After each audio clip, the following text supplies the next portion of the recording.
हरे कृष्णा। कैसे हैं आप? आशा करता हूँ आप और आपकी फैमिली सब हेल्दी होंगे। मेरा नाम है नितिन नाथ शर्मा और असेट मैनेजमेंट अंडरस्कोर आयुर्वेदा में आपका स्वागत है। तो हमेशा की तरह आज बात करते हैं वही हेल्थ और वेल्थ को लेके। हेल्थ के लिए हमेशा से मैंने बोला है अर्ली वेकअप, रात को जल्दी सोइए, सुबह जल्दी उठिए और सुबह ब्रह्म मुहूर्त में कोशिश कीजिए कि सूरज निकलने से 1 घंटा पहले आप उठ जाएं और बिस्तर छोड़ दें और अपना थोड़ा वॉक करें। भागने के लिए नहीं बोल रहा, क्योंकि भागेंगे तो फिर सांस फूलेगी आपकी। तो आप नॉर्मल आप वॉक कीजिए।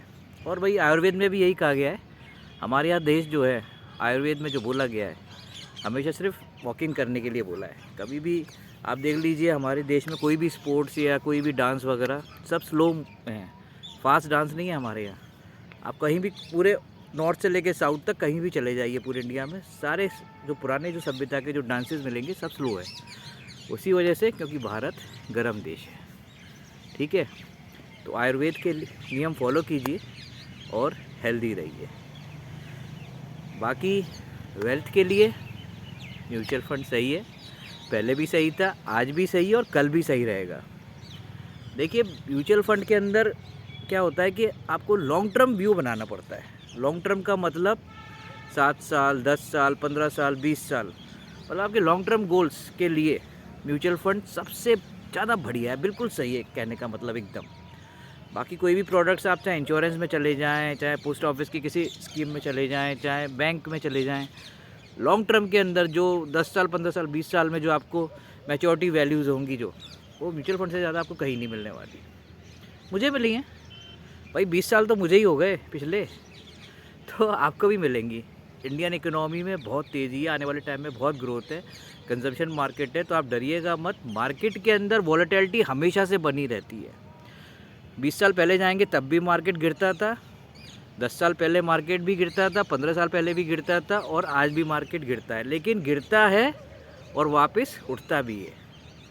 8,000 का इंडेक्स, 10,000 का इंडेक्स सेंसेक्स मैंने देखा है 2007-8 में, और आज 85,000 का भी इंडेक्स आपने देख लिया सेंसेक्स, और 85 से घट के फिर 78,000 का इंडेक्स देगा और फिर वापस बढ़ जाएगा, वापस अपने हाइस को वो ब्रेक करेगा। यही मार्केट का नियम है और यही मार्केट का नेचर है। जैसे नेचर है पीछे बदलता रहता है, पहले गर्मी थी, अब फिर उसके बाद बरसात आई, अब सर्दियाँ आ गई, कुछ टाइम रहेंगी फिर वापस चेंज होगा। तो ऐसे ही ये नेचर बदलता है जिस तरह से, उसी हिसाब से ये मार्केट भी, स्टॉक मार्केट भी बदलता रहता है। बस आपको इसके लिए प्रिपेयर रहना है, तैयार रहना है। तैयारी कैसी? Asset allocation. आपके जो पोर्टफोलियोज़ हैं, जो आपके जो बड़े पोर्टफोलियोज़ हैं, एसआईपी वालों की बात नहीं कर रहा है। एसआईपी तो सबसे बढ़िया टूल है एवरेजिंग करने के लिए और रिटर्न्स निकालने के लिए। एसआईपी से अच्छा टूल मैंने आज तक नहीं देखा। जो हमारे लॉन्ग टर्म गोल हैं, जो हमारे को बच्चों की जो सबसे ज़्यादा ज़रूरत, जो पढ़ाई के लिए हायर एजुकेशन की ज़रूरत पड़ेगी जब बच्चे बड़े हो जाएंगे, जब 18 साल के हो जाएंगे, जब वो कॉलेज में जाएंगे या कोई डिग्री या कोई कोर्स करेंगे, तब उन्हें सबसे ज़्यादा पैसों की ज़रूरत पड़ेगी।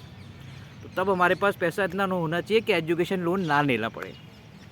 बच्चों की शादी भी करोगे आप ऑब्वियसली, और एक टाइम ऐसा आएगा कि भाई हम 60 साल के हो जाएंगे।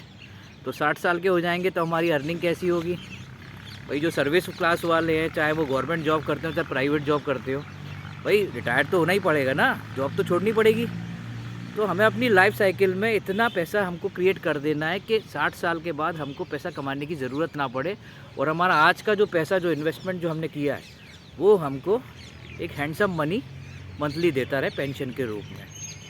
उसके लिए गवर्नमेंट ने एनपीएस निकाला हुआ है, नेशनल पेंशन स्कीम। वो भी वही बोलती है, वो भी लॉक रहता है 60 साल के लिए। 60 साल के बाद ही आप पैसा विड्रॉ कर सकते हो, वो भी पूरा नहीं कर सकते। तो आपको लॉक ना रह के अगर आप डिसिप्लिन वे में सिस्टमेटिक इन्वेस्टमेंट प्लान के थ्रू इन्वेस्ट करें, एसआईपी के थ्रू इन्वेस्ट करें, कंसिस्टेंट एवरी मार्केट साइकिल में, स्टॉप नहीं करना आपको, एसआईपी चलते रहना है, रुकना नहीं है, मार्केट को देख के घबराना नहीं है, ठीक है ना। तो आपको हमेशा विन विन सिचुएशन मिलेगी। तो ये एसआईपी वालों की बात है। तो एसआईपी तो आप चलाते रहिए, मार्केट जितना गिरेगा एसआईपी वालों को उतना ज़्यादा फ़ायदा होगा। लिख लीजिए ये बात, ठीक है ना। परेशान मत होइए कि मेरा एसआईपी का अमाउंट कम हो गया अब जिसने अभी रिसेंटली लगाया है 2 महीना 3 महीना 6 महीना पहले, ऑब्वियसली कम होगा भाई, क्योंकि मार्केट गिरा भी तो इतना 15-15 20-20% मार्केट करेक्ट हो गया स्टॉक्स के थ्रू, ठीक है ना। ओवरऑल मार्केट में करेक्शन यही होता है। और जब आप कोई चीज़ आपको सस्ती मिल गई, एनएवीज आपको जब सस्ती हो गई, तो यूनिट ज़्यादा अलॉट होंगे ना, तो एवरेजिंग आपकी ज़्यादा होगी, वापस मार्केट फिर बढ़ेगा, तो आप देखना आपकी वैल्यू बढ़ेगी भी तुरंत। तो आप निश्चिंत रहिए, ठीक है ना। पेशेंस बनाए रखें, डिसिप्लिन वे में इन्वेस्ट करते रखें, एसआईपी वाले स्पेशली। और अपने लॉन्ग टर्म गोल को पहचानें कि भाई हमने एसआईपी क्यों स्टार्ट करी थी, बच्चों के लिए स्टार्ट करी थी, अपने रिटायरमेंट के लिए स्टार्ट करी थी। ये तो मार्केट में अप एंड डाउन्स होते रहेंगे, आज ये वॉर चल रही है, कल कोई वॉर होगी, कल को कोई गवर्नमेंट आएगी। तो ये सब 20 साल पहले भी होता था, 10 साल पहले भी होता था, 15 साल पहले, और आज भी और आगे भी होता रहेगा, ठीक है ना। जियोपॉलिटिकल टेंशन हमेशा बनी है दुनिया में और आगे भी बनी रहेंगी, तो उसका ही हमें फ़ायदा उठाना है। बड़े पोर्टफोलियो की बात करूँ लमसम वालों की, तो उनके लिए असेट अलोकेशन ज़्यादा ज़रूरी है। असेट अलोकेशन का मतलब होता है कि liquid funds, multi asset fund, ठीक है, balance advantage, hybrid category, debt, equity, gold, silver, इस तरह से आप प्रोडक्ट को आप डाइवर्सिफाइड करिए अपने पोर्टफोलियो को। अपने एडवाइज़र से बात कीजिए, अगर आप खुद समझदार हैं तो आप खुद भी कर सकते हैं। मतलब अपने पोर्टफोलियो को में कम से कम 10 से 15% लिक्विड या डेट आपका होना चाहिए, जो इमरजेंसी में काम करता है। ये जो मार्केट गिरा है, ये लेसन है उन इन्वेस्टर्स के लिए, सबके लिए, जो जब मार्केट जब चलता है तो फिर वो इतने अग्रेसिव हो जाते हैं कि वो कहते हैं कि भाई मेरा सारा 100% इक्विटी कर दीजिए, आप लिक्विड में मत रखिए, क्योंकि लिक्विड में एवरेज वही 6% रिटर्न आते हैं। और भाई इक्विटी मार्केट जब चल रहा होता है तो फिर तो वो एक्स्ट्रा ऑर्डनरी रिटर्न्स देते हैं भाई, 30%, 40, 50, 60, 70 ऐसे परसेंट रिटर्न देते हैं।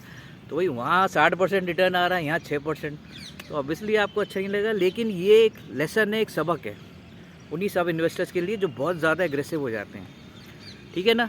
तो आपको एग्रेसिव नहीं होना है, स्पीड में चलना है, एवरेज स्पीड में, हाई स्पीड में नहीं करना। जब आप गाड़ी चलाते हो तो उसमें 200 किलोमीटर की होती है ना, लेकिन आपने कभी चलाई है 150 के ऊपर कभी गए हो आप? नहीं गए हो ना। एवरेज स्पीड आपकी 90, 100, 110, 120, 130, आप 200 पे कभी नहीं गए होगे, लेकिन होती तो है ना स्पीड, लेकिन चलाओगे तो आप कंट्रोल नहीं कर पाओगे और एक्सीडेंट होने के चांसेस ज़्यादा होंगे। तो आपको ये ध्यान रखना है, एवरेज स्पीड में चलिए। आपने अपना पैसा बैंक एफडी से निकाल के आप म्यूचुअल फंड में आए हैं, तो बैंक एफडी के रिटर्न ध्यान में रखिए कि 7%, 8% के रिटर्न्स हैं, तो उससे ज़्यादा डबल डिजिट में हमारे आ रहे हैं कि नहीं आ रहे हैं। आज की डेट में मार्केट गिरने के बाद हमारे पास 11-12% के रिटर्न आ रहे हैं, आज भी कोई दिक्कत नहीं है। हाँ, आपके 40%, 50% से रिटर्न घट के वो 30% रह गए होंगे, हो सकता है 20% रह गए होंगे, 25% रह गए होंगे। तो भाई 20%, 25%, 12% से ज़्यादा ही होता है ना, तो ये बात को आपको ध्यान रखना है। तो इसीलिए असेट एलोकेशन रखिए पोर्टफोलियो के अंदर, स्पेशली बड़े पोर्टफोलियो जिनका बड़ा अमाउंट है। और दूसरी बात, पैनिक नहीं होना आपको मार्केट में जब भी वॉलेटिलिटी हो, ये एक अपॉर्चुनिटी होती है। एसटीपी के थ्रू आप डेली एसटीपी लगा दीजिए, जब आपको लग रहा है मार्केट में वॉलेटिलिटी है, तो डेली एसटीपी है या वीकली एसटीपी है, तो हमारा एवरेजिंग अच्छी हो जाएगी। या आप थोड़ा थोड़ा अमाउंट स्विच भी कर सकते हैं जो आपने लिक्विड में पार कर रखा है, या फिर आपने जो पास कैश है जो, तो वो आपको एवरेजिंग करने के काम आएगा। इकोनॉमी बहुत अच्छी है, जीडीपी कंसिस्टेंट ग्रोथ कर रही है, गवर्नमेंट साथ है। आने वाले टाइम में इंटरेस्ट रेट जब कम होंगे, गवर्नमेंट जब इंटरेस्ट रेट कम करेंगी तो लोन सस्ते हो जाएंगे, तो कॉर्पोरेट्स को फ़ायदा होगा। अभी जो मार्केट जो गिरा है, इसके अंदर आप देखें ना, पिछले जो क्वार्टर के जो रिजल्ट्स थे कंपनीज़ के, वो कम आए हैं भाई। ऑब्वियसली भाई जब महंगे हैं लोन तो फिर प्रॉफिट कहाँ से आएगा, तो वो सारी चीज़ें। दूसरा, अभी यूएस के अंदर अब इलेक्शन के रिजल्ट्स क्लियर हो जाएंगे। अब कल मार्केट बढ़ा है डॉव का, तो आप आने वाले टाइम में देखना इंडिया का भी मार्केट बढ़ेगा। तो जैसे जैसे चीज़ें क्लैरिटी होती जाएंगी, वैसे वैसे मार्केट फिर ऊपर है। मतलब जितनी तेज़ी से गया है मार्केट, उतनी तेज़ी से जाएगा भी ऊपर। पकड़ नहीं पाओगे आप मार्केट को, ठीक है ना। तो बस तैयारी करके रहिए, सेफ्टी के साथ चलिए, एसआईपी एसटीपी के थ्रू इन्वेस्ट करते रहें, लॉन्ग टर्म गोल को पहचानें। बाकी आप खुद समझदार हैं, आप सब जानते ही हैं, तो ध्यान रखिए इन सब चीज़ों का, छोटी छोटी बातों का, और पेशेंस बनाए रखिए और डिसिप्लिन वे में इन्वेस्ट कीजिए, आपको कभी कोई दिक्कत नहीं होगी। Okay, thank you for watching this video, bye bye, take care, have a great day.